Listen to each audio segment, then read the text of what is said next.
So there are several really easy ways to optimize on a search term level, and what's important is first and foremost knowing what your threshold is. And we talk about this inside of the Blueprint series, but your threshold is your personal, let's say your personal threshold for the amount of money or the amount of clicks you're willing to get for a particular search term before you decide on optimizing out that search term.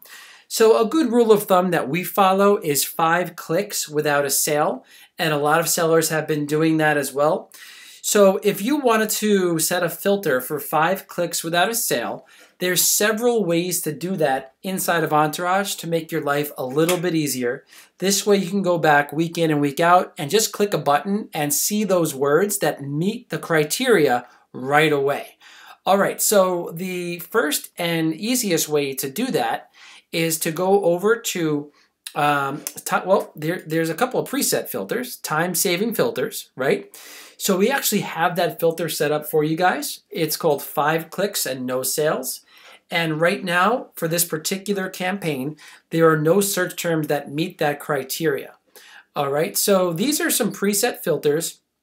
And if there were some search terms here, you could add those negatives to a campaign by clicking on this button. We also have a low click-through rate percentage filter, which is really important when you're trying to preserve your CTR percentage for your more profitable campaigns.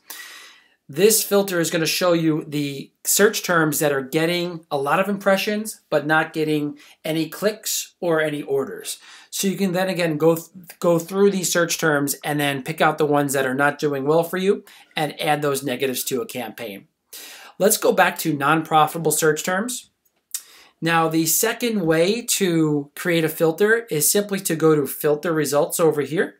So we are actually going to create a filter of, let's say, no sales, 0 revenue. And then we're going to put in 5 clicks. So this is saying we have 5 clicks and no sales. And then we're going to give that filter a name. We're going to call it, we'll call it filter 5 clicks, no sales. All right, now I'm going to click and save that. And now let me close this out. The next time you go in, you're going to go to filter results. And I'm going to clear that. And there is the filter that we just created. And we're going to load that. And now we have the filter, and every time you come back, every week, you can come back and apply that filter based on your personal threshold. So once again, it's important to know what your personal threshold is. Ours is 5 clicks without a sale, but it could be something like $10 in ad spend without a sale, or maybe it's a conversion percentage filter. It could be whatever you decide to make it. So I'm going to go ahead and close that out. If I wanted to see those results, I would click apply and the results would show up right over here.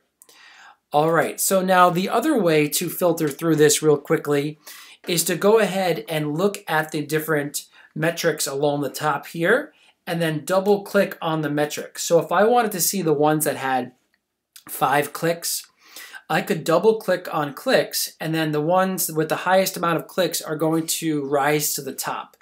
So this particular search term, nail clippers, which is a broad match, it's associated with the keyword A clippers.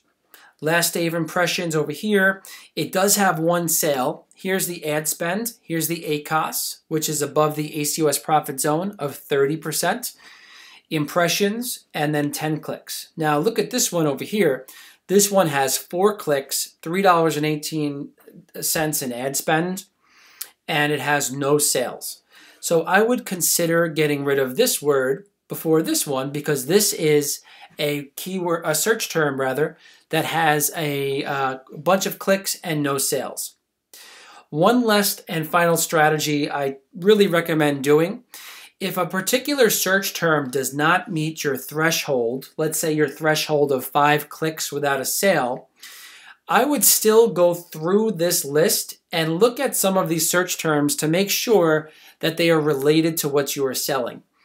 I call all of these individual search terms paper cuts. Like, look at all these different paper cuts that add up to add lots of ad spend.